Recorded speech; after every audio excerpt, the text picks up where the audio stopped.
As the picture softly fades to darkness, allow your eyes to close and your mind to settle into a quiet, comfortable space. Take a slow, deep breath, letting go of the day as we journey back thousands of years to the peaceful landscapes of ancient China. Long before mapmakers charted vast oceans or travelers measured distant borders, observant thinkers spent quiet hours reflecting on the natural world around them.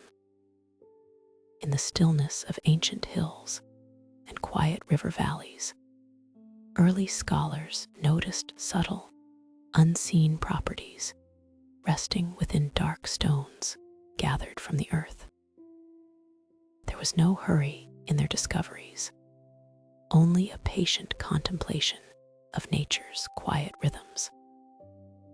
In this calm environment, humanity observed a natural phenomenon that would gently guide travelers through unknown lands for centuries to come.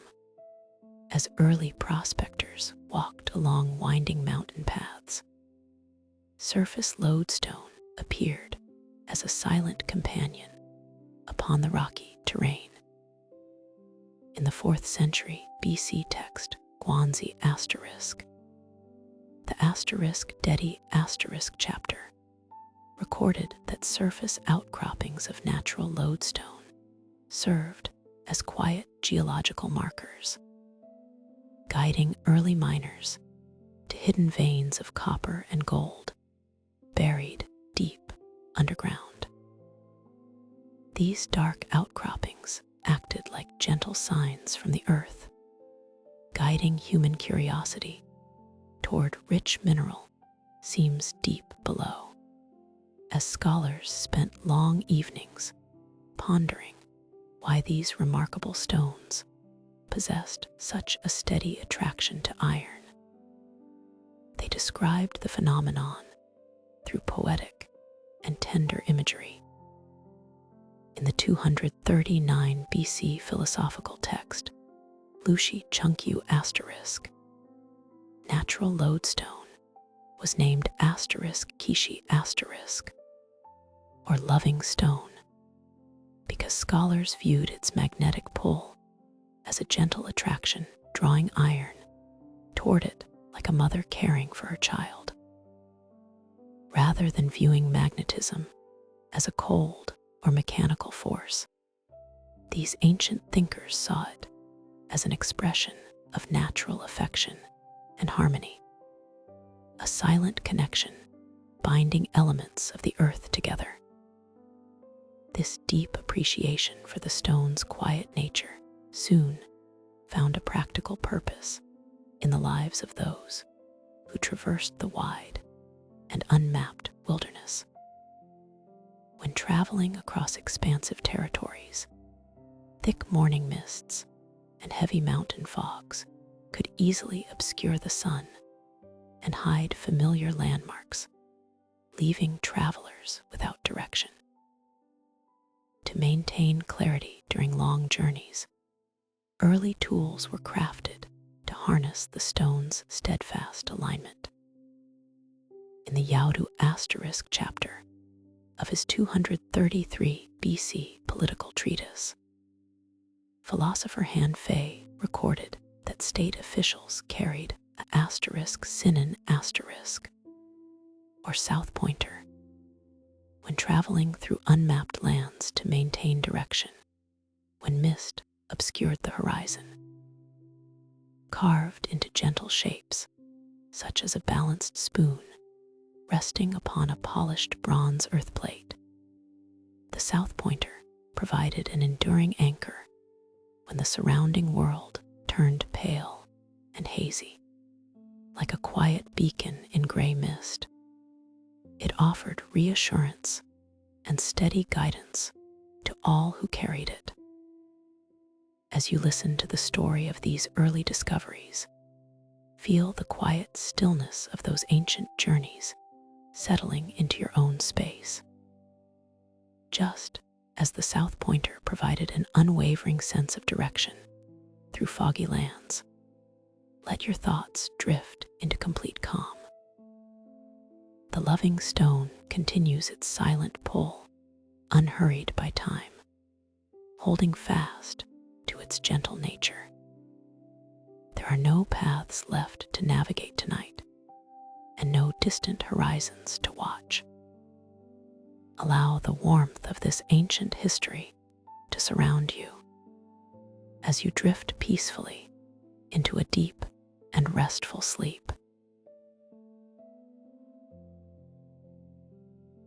Long ago, in the quiet courtyards of ancient China, scholars sought to understand the silent order that guides the natural world. In the 2nd century before the Common Era, around the year 139 BC, learned thinkers gathered under the peaceful patronage of Prince Liu, and to compile the sweeping philosophical text known as the asterisk Huinanzi asterisk. Within its thoughtful pages, scholars compiled under Prince Liu and noted that lodestone could pull iron across a distance, yet exerted no force upon red copper or earthenware tiles. This curious selective attraction was observed not with grand fanfare or dramatic alarm, but with serene fascination. The dark stone seemed to speak exclusively to iron, remaining completely indifferent to other metals and baked clay, as though maintaining a quiet, private affinity known only to itself, in an era when magnetic fields were still an unmapped mystery of the cosmos. Such simple, careful observations laid a restful foundation for understanding the subtle, invisible forces running beneath daily life. Thinkers rested their eyes upon the stone in soft contemplation, marveling at how silence and movement could intertwine so gracefully without a single physical connection, letting the mind wander into the calm, predictable patterns of nature. As the years drifted forward, the practical potential of this remarkable phenomenon began to blossom. In Han Dynasty, Chang'an during the 1st century, craftsmen carved naturally magnetized lodestone into smooth, spoon-shaped indicators that glided quietly across polished bronze plates to rest toward south. Within the bustling, yet orderly imperial capital, artisans worked with slow, patient precision, smoothing the dense dark mineral until its rounded bowl balanced delicately upon the cool metallic plate.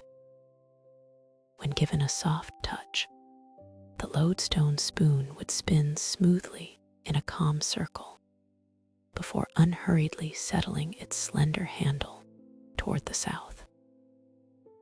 The bronze plate beneath was often inscribed with directional symbols and celestial markers, bringing human geometry into quiet alignment with the unseen currents of the earth.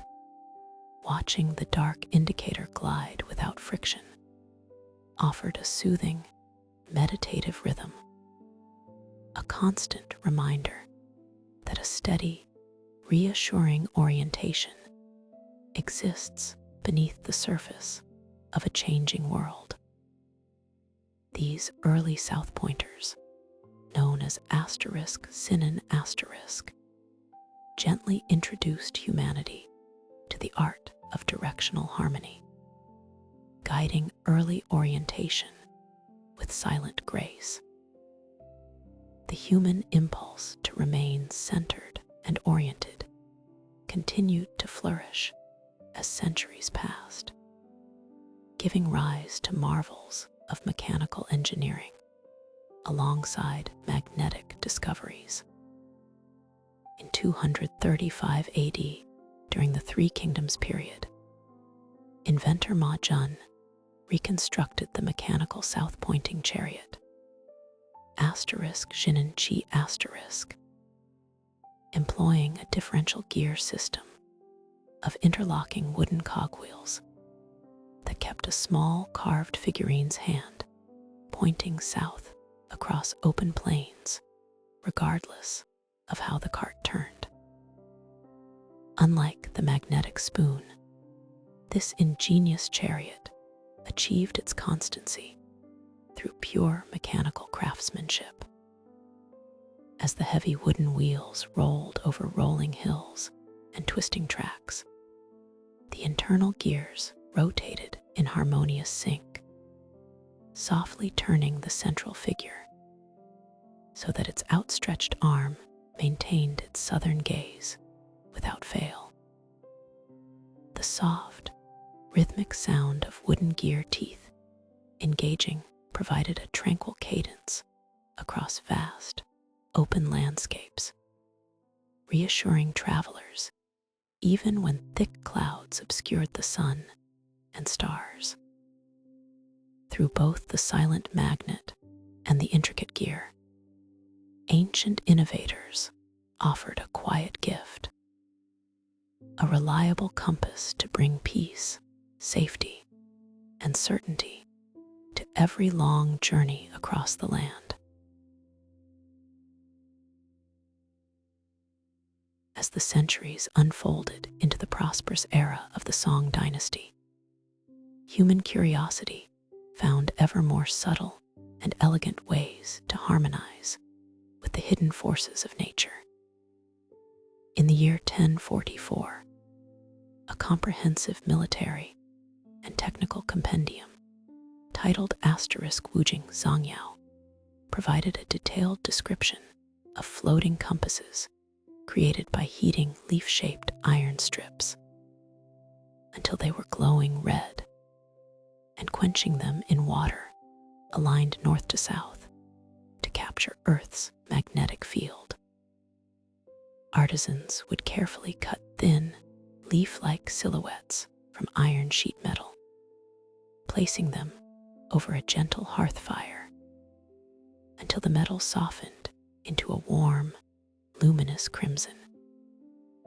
While still radiant with heat, these delicate iron leaves were plunged into water while positioned along a precise north-south axis, allowing the planet's geomagnetic currents to align the microscopic structure within the cooling iron. When set gently afloat upon a quiet bowl of still water, the light iron leaves would float effortlessly, slowly turning across the liquid surface to reveal the invisible contours of the cardinal directions. It was a soothing fusion of elemental heat, metal, and water, turning thermal energy and planetary alignment into a peaceful instrument of guidance. As decades passed, thinkers continued to refine these methods of observation with profound patience and serene focus. In his 1088 treatise Mengxi Bitten Asterisk, the accomplished polymath Shen Kuo noted that an iron needle rubbed with lodestone and hung by a single strand of raw silk inside a still room would gently settle along the magnetic meridian. Rather than floating the needle upon water, where surface tension might offer slight resistance, Shen Kuo sought an even lighter, more sensitive arrangement. He attached a minuscule drop of wax to the center of a magnetized needle, securing it to a single filament of spider-thin raw silk suspended from a beam in a draft-free chamber. In the quiet sanctuary of the room, isolated from breezes and disturbances, The needle hung in weightless balance, turning freely and effortlessly until its points rested in harmony with the Earth's unseen magnetic lines. This stillness of thread and steel reflected a deep tranquility, demonstrating how the subtlest materials could render the planet's invisible pull visible to human eyes. It was through these peaceful, methodical experiments conducted in the imperial capital of Kaifeng that Shen Kuo discovered a fundamental truth about our world. Shen Kuo was the first scientist to record magnetic declination, discovering in Kaifeng that magnetized needles do not point strictly to true geographic south, but tilt a few degrees to the east. By carefully comparing the resting orientation of his suspended needles with the fixed positions of the night stars and the true astronomical meridian, he realized that magnetic south diverged slightly from geographic south. Rather than viewing this slight offset as a flaw, Shen Kuo understood it as an intrinsic quality of the Earth's magnetic architecture. His discovery showed that the planetary forces guiding the needle were dynamic and subtly offset, pointing not to a human-defined geographic pole, but to a living, natural pole of magnetic resonance. In the quiet evening air of Kaifeng, watching a silk-bound needle tilt gently toward the east offered a moment of quiet awe, bridging the vast distance between celestial mapping and terrestrial magnetism. As centuries turned in the quiet study rooms of Song Dynasty China, naturalists and scholars turned their focus toward the delicate nature of magnetized iron needles. The heavy lodestone spoon had revealed the subtle forces of the earth, yet scholars sought ever more sensitive ways to let a small piece of iron turn without friction. In the hush of these peaceful retreats, paper scrolls lay unrolled beneath soft lamplight, capturing every observation with meticulous care. The goal was simple and tranquil: to find a medium so free of resistance that a slender needle could respond to the geomagnetic pull effortlessly. Scholars observed how iron, once stroked by lodestone, retained a quiet memory of direction, turning steadily toward the south whenever allowed to rest without disturbance. Through patient trial, various subtle methods were devised to suspend these delicate iron threads, testing the touch of a fingernail and the soft stillness of water. Among the earliest written accounts of these delicate experiments was recorded by the extraordinary polymath Shen Kuo in his 1088 treatise Mengxi Bitten Asterisk, where he described balancing a magnetized iron needle directly atop a smooth, polished thumbnail, observing that while it rotated freely toward south, a subtle breath of air could easily tip it off. Imagine the profound stillness required for such an experiment in a quiet chamber. A scholar would rest his hand upon a sturdy table, keeping his fingers perfectly motionless while balancing the fine iron pin upon the smooth curve of his thumb. There, suspended in midair without any mechanical pivot, the slender needle would slowly align its magnetic poles with the distant Meridian. Yet, because the point of contact was so minutely small and unshielded, the softest exhale or a passing draft from an open lattice window would disturb the equilibrium, tumbling the needle to the desk below. Though beautifully simple, this thumbnail method revealed both the extreme sensitivity of magnetized iron and the need for a more stable, tranquil medium. To overcome the vulnerability of air currents, craftspeople looked toward the calm, natural buoyancy of water. Writing just a few decades later, in his 1116 treatise Benkao Yani Asterisk, natural historian Ku Zhangzhai detailed how craftspeople threaded an iron needle through the pale, spongy pith of a dried rush plant, Juncus effusus, allowing the needle to float weightlessly on water without sinking. This elegant solution drew upon the quiet gifts of the marshlands, where the rush plant grew long, slender stems filled with light, cellular pith.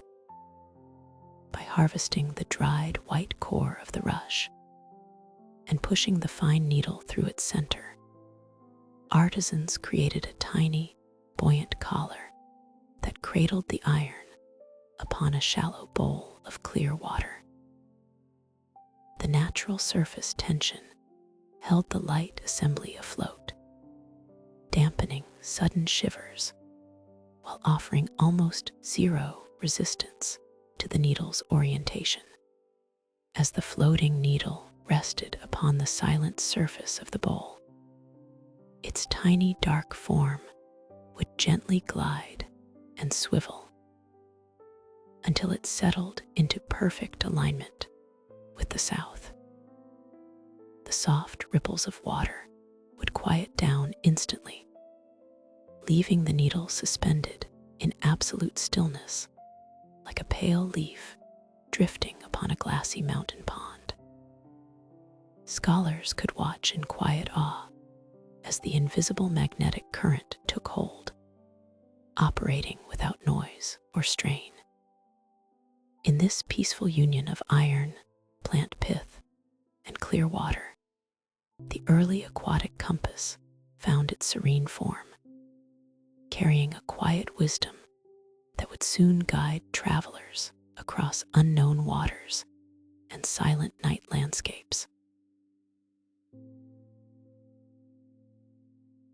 As twilight deepened into full night along the maritime routes of ancient China, trading vessels drifted outward into the calm expanse of the sea, their wooden hulls gliding smoothly across gentle, undulating waves.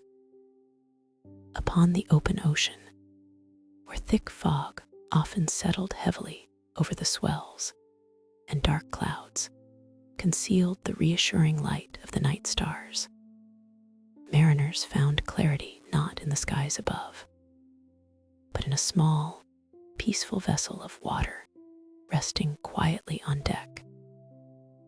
In 1119, scholar Zhu Yu noted in asterisk Pingzhuketan that merchant ships departing Guangzhou navigated dark, mist-covered waters by watching a magnetized needle floating softly in a bowl of calm water whenever clouds hid the night stars. Suspended delicate and weightless upon the silent surface, the iron pointer responded to an unseen global presence, resting serenely despite the shrouded darkness. In the quiet stillness of the ship's cabin, illuminated only by the faint, warm glow of a flickering lantern, sailors observed the gentle alignment of the needle with deep trust, finding profound solace in the knowledge that even without starlight, the earth itself was softly guiding their long journey home. every soft shift of the sea, the floating iron remained unwavering, a quiet anchor connecting human pathfinders to the steady heart of the globe. Beyond the coastal tides and rolling sea lanes, this profound understanding of magnetic direction flourished in the tranquil courtyards and quiet study rooms of Song Dynasty scholars and master craftsmen. On land, the compass evolved into an instrument of remarkable spatial harmony, blending practical observation with deep cosmological philosophy. Song Dynasty geomancers crafted multi-layered wooden compass dials called *Liupan*, encircling a central water reservoir with up to 40 concentric rings carved with the 24 cardinal directions, 64 I Ching hexagrams, and 28 lunar constellations. Master artisans spent months carefully shaping and polishing the fine grain of dark wood, meticulously etching delicate characters and intricate symbols into each concentric band.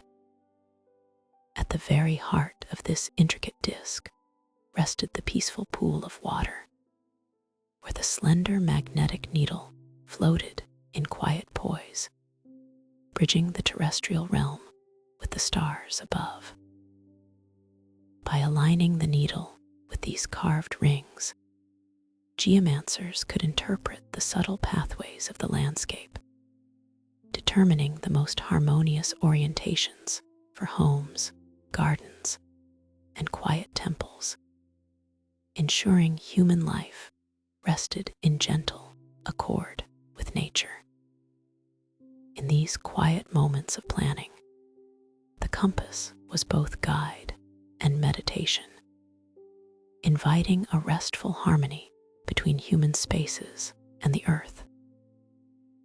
As generations of patient scholars observed the delicate behavior of their floating needles with quiet devotion, they began to notice a subtle, consistent nuance in the magnetic readings, a soft secret written into the Earth's invisible architecture. In his 1185 essay collection, Yinhua Lu *, Southern Song scholar Zheng He recorded that geomancers, using an earth compass, *Diluo*, aligned their magnetic needles slightly offset from the strict north-south meridian toward the Bing position to mirror Earth's natural magnetic inclination, rather than viewing this slight divergence from true geographical north as an imperfection. These perceptive observers recognized it as a truthful, living reflection of the planet's natural magnetic orientation. This early understanding allowed practitioners to calibrate their instruments with extraordinary sensitivity, honoring the subtle ways of the natural world. Beneath the restful quietude of the evening, as the needle came to rest within its wooden dish, scholar and instrument shared a silent moment of peace, grounded in the steady, gentle rhythm of the living world. As the centuries drifted forward like slow-moving tides, ancient craftsmen and scholars sought peaceful ways to enclose the invisible pull of magnetic forces within delicate, self-contained wooden forms. Around 1270, Chen Yuanjing recorded a dry compass design in Shilin Guangji, featuring a miniature turtle carved from camphor wood. containing a hidden lodestone sealed in beeswax that allowed its wooden beak to pivot smoothly toward the south. This quiet little creature, resting gently upon a fine point, required no bowl of water to float in, turning silently in response to the Earth's unseen current. The subtle, refreshing fragrance of polished camphor, wood lingering in a quiet workshop, mirrored the tranquil nature of the instrument itself, which held its secret lodestone nestled safely inside protective beeswax. With every faint shift, the turtle's tiny carved beak pointed unfailingly into the warm, soft horizon of the south, offering a serene harmony between natural materials and geomagnetic principles. In the gentle hands of scholars and artisans, the dry compass became a peaceful marvel of craftsmanship, transforming raw mineral and aromatic timber into a steady companion for quiet reflection and calm travel across land and sea. The evolution of dry navigation continued to unfold with deliberate elegance, as later scholars documented subtle refinements to these dry indicators. In his 1313 agricultural treatise Nong Shu Asterisk, scholar Wang Zhen described a dry compass featuring a carved wooden needle housing containing a lodestone balanced atop a thin, vertical iron pivot, shielding the pointer from wind while letting it rotate without liquid.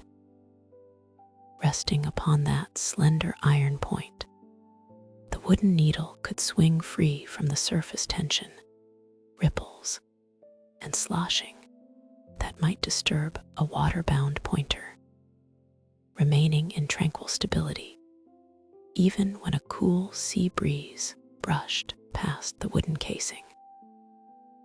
The delicate wooden enclosure sheltered the magnetic core, allowing the needle to settle with effortless poise and quiet grace.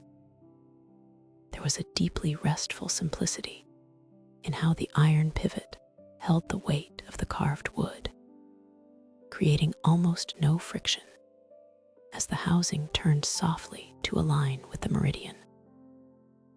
This thoughtful design allowed travelers, land surveyors, and mariners to carry a completely dependable direction finder across breezy hills, open fields, and rolling ship decks, confident that the sheltered pointer would always drift into stillness, coming to rest exactly where the magnetic earth directed it. Across the vast expanses of the ocean, these reliable dry compasses enabled ancient sailors to plot steady, peaceful courses across wide stretches of open water under the night sky. Song and Yuan Dynasty navigators compiled precise maritime guidebooks called asterisk Shenlu, mapping exact compass courses and sea depth soundings along the calm waters of the maritime Silk Road from Ningbo to the Persian Gulf. On board merchant junks, gliding silently beneath a canopy of brilliant stars, mariners consulted these handwritten route logs, comparing the orientation of their compass needle to detailed records of coastal landmarks, harbor entrances, and undersea reefs. Heavy lead weights lowered on long hemp ropes dipped gently into the dark sea, measuring the quiet depth of the waters below, while the compass needle maintained the vessel's true heading across thousands of leagues. From the bustling port of Ningbo, down through warm tropical passages, and all the way to the peaceful, distant shores of the Persian Gulf. The sea routes became well-trodden paths, written in ink and remembered in song. Surrounded by the soft, rhythmic lapping of gentle waves against timber hulls, mariners found deep comfort in knowing that beneath the vast nighttime heavens, their journey remained tranquil and secure, guided by generations of written wisdom and the silent, reassuring pull of the earth. As the sun settled beneath the western horizon and dusk gave way to a vast, velvet night, the great fleets moved quietly across open waters, cradled by the rhythm of gentle waves. By the early 15th century, navigators on Zheng He's ocean voyages steered calm night waters using a 24-point compass dial called a *Shibin*, aligning nocturnal routes with the stars. High above the silent wooden hulls, the canopy of heaven opened up in soft, quiet beauty, presenting familiar constellations that mirrored the subtle alignment of the needle below. A calm confidence guided these nocturnal journeys, where the dark expanse was illuminated by both the celestial vault and the steady, unseen pulse of magnetic orientation. Sailors watched the warm glow of lanterns illuminating their dials, finding deep reassurance in the harmonious relationship between the heavens above and the earth's natural forces below. The journey across the ocean became an unhurried drift through dark liquid space, bounded only by peaceful breath, still air, and the quiet assurance of home. To maintain their true path across the dark expanse, mariners integrated multiple forms of ancient wisdom with disciplined observation. In the 1603 military manual, Wu Beizhai *, scholar Mao Yuanyi preserved 15th century sea maps showing navigators combining two needle compass bearings, *Shuangzhen, with thin ebony height measuring boards, *Kaiangxingban, held toward Polaris to track nighttime maritime courses. Standing upon the slow swaying decks, a navigator would raise a smooth ebony board toward the northern sky, gauging the distance between the horizon and the steady gleam of the pole star, while another checked the twin points of the magnetic needle resting safely in its housing. This delicate balance between celestial height and earthly polarity created a tranquil web of guidance, ensuring that even on moonless nights, the ship glided smoothly across dark waters toward safe harbor. Every measurement was taken with quiet reverence, a soothing ritual performed in harmony with the sea. Beyond the wide sea, within the quiet workshops of patient craftspeople, equal care was given to the delicate nature of the mineral itself.